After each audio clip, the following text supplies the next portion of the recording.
No Rest for the Weekend's coverage of the Tribeca Film Festival is sponsored by Black Magic Design, the world's highest quality products for the feature film, post and broadcast industries. blackmagicdesign.com. So if you wouldn't mind, just before we get started, if you guys could just sound off and let me know who I'm talking to. Hi, I'm Sam Brown. I'm Darren Chermeter. I'm Timmy Williams. And I'm Sevan Najarian. Excellent. So we're talking about Mars, the animated feature that is your first official movie as the Whitest Kids You Know. But this project's been gestating for over a decade, right? Depends on how you would classify Civil War on Drugs. Right. Well, this has been created to stand alone. Right. Yeah. Yes. And not to be seen sequentially, but to be sat down and experienced at once. It's our first traditionally produced movie.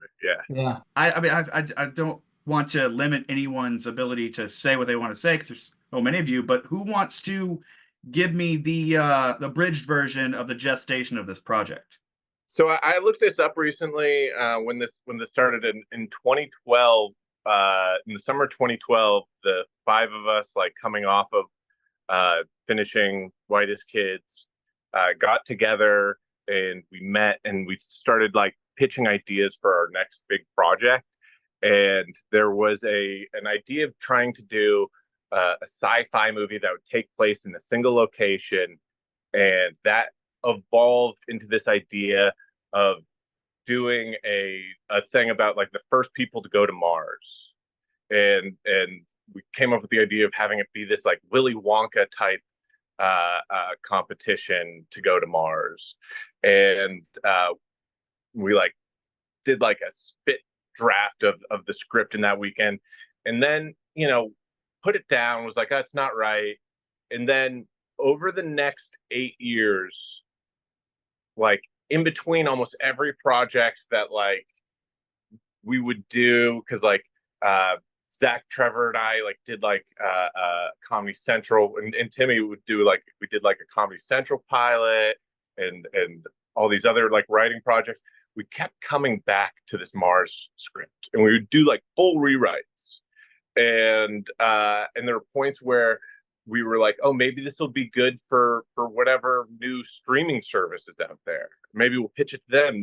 And we would like rethink it, because at first, it's live action. We would make it this thing for like streaming services on your phone, and never felt like quite right. And then right before COVID, Trevor was talking to Sevan, who they were working together on one of his Disney shows, and I knew Sevan from the Channel 101 scene, and Sevan basically said like, yeah, I can make that as like a low budget animated feature. And we're like, we could raise this money, we could crowdsource that money, like that's a goal low enough. And sort of like the Civil War on Drugs, where we were like, oh, let's do this because we can see the path to do this. We all sort of was like, yeah, this is great, let's commit. And then COVID happened, and we were like, all right, we have nothing to do but raise money for this thing. Right. And because we're talking about like doing it as an animated feature, like Sevan was like, yeah, like let's like record in your guys' homes over Zooms. And I remember at that time you had people who were working at stations in your office, but remotely. Yeah. Like controlling their computers in Sevan's studio, but like from their own home. And so we just continued and did it. And then unfortunately, like one of the biggest unfortunately's of my life, Trevor passed away. But fortunately, we were like, if there's like this hump of like, we're not making it to this point, this movie's done. Before Trevor died, we were like just past that point. We'd recorded his lines. We'd done an pass at notes on like a couple animatics. So he had seen the like sequence of the full feature. And so being past that point, we were like, there's nothing to do but finish this feature. Now, Sevan, did you get notes on character design, or is that something that you and your animation team put together as far as like the look and feel of these characters?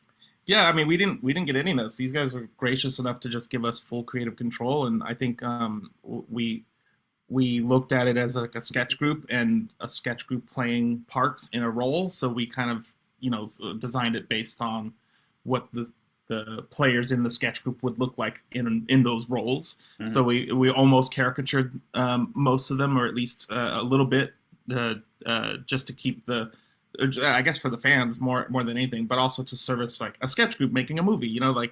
There should be recognizable characters. But yeah, I think just my experience in adult animation, we went with a style that's very similar to things like Rick and Morty or F is for Family and other things that are on TV now that are very much similar style. But yeah, they didn't give me really any notes. I don't think I got any notes, not even on some of the other characters, which I had notes on, the Twinks characters that I had notes on later, which we fixed later, but only because we were told that we didn't know what Twinks look like.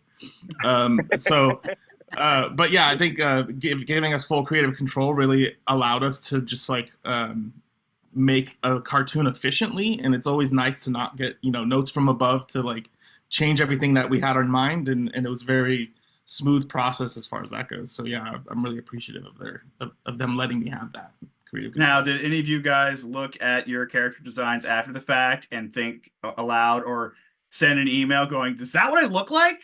Is that what you focused on?" I actually looked at mine and was like, I look gorgeous. I looked at mine. I was like, I have been that fat sometimes, so it's fine. Also, a lot of the fans were making fan art, trying to figure out like what this movie was going to look like, and we really tried not to look at that stuff. But some of it was like very spot on, and it was like, no, that's not what we're doing, but that's a very good idea, and I was trying not to be influenced by that. But yeah, the fans were getting ahead of us on the designs. I'm gonna lobby this one at Darren just because I haven't heard much from you yet. I watched quite a bit of the sketch show, and it's silly, it's irreverent, it's provocative, it's perverse. But reading the log line and reading the idea behind Mars, it seems to be a little bit more social commentary. Was that a deliberate choice, and did you enjoy tackling that? Well, and then just to be fair, like I did not was part of the writing process. I'm not one of the writers, so Right. it's like Zach and Trevor. But I mean, I guess there's some social commentary, but I don't know that we're really trying for that in any way. And Sam, feel free to jump in if. Yeah, I don't think we were as much trying that as much as we were making jokes, and the way that the jokes needed to be framed changed with the state of society, and it's like the kind of thing of like I think like a misconception with our show is that we would say whatever we wanted to say, and the reality of our show is we would say stuff that was on the line and on the edge, but like we would try and think about the best way to frame it, and try and it's like we're not like being careless, we're being provocative, and I think that's what happens when you like live in that zone, is like you end up like reflecting what's the state of society. And don't quote me on that. I sound like an asshole. Well, it seems that since the films began its evolution, society has become even more reflective of that idea of tech billionaires using humans as guinea pigs to test the viability of different venues of money making. Yeah, it's weird because that's one of those ideas that where the truth became stranger than the fiction of it, where we like in one of the only feedback screenings we got the note that the billionaires felt turned down from the actual billionaires, and it was like, that's just how we wrote it in 2012, and Right. that's one of the things we didn't notice. We were getting laughed by Elon Musk. Well, I mean, when I read the character's name was L. Ron Branson, I was like, all right, think I we were understand like, what's happening here. yeah. This film's finally going to be seen.